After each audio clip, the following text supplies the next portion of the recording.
How to make a drawing animation by Winston Rogers. You go to the home screen, slide over to Keynote, and press Keynote. Then you press Choose a Theme. Choose Classic White.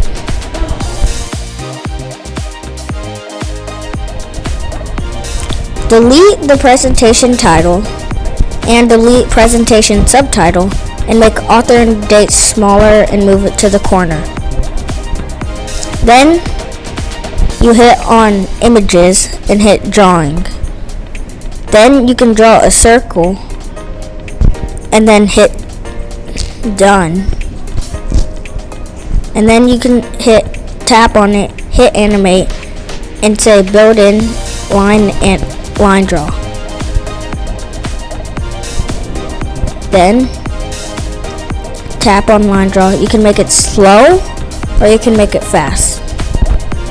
There's an acceleration that you can press on whatever you want, and then start after transition. And then you hit Done.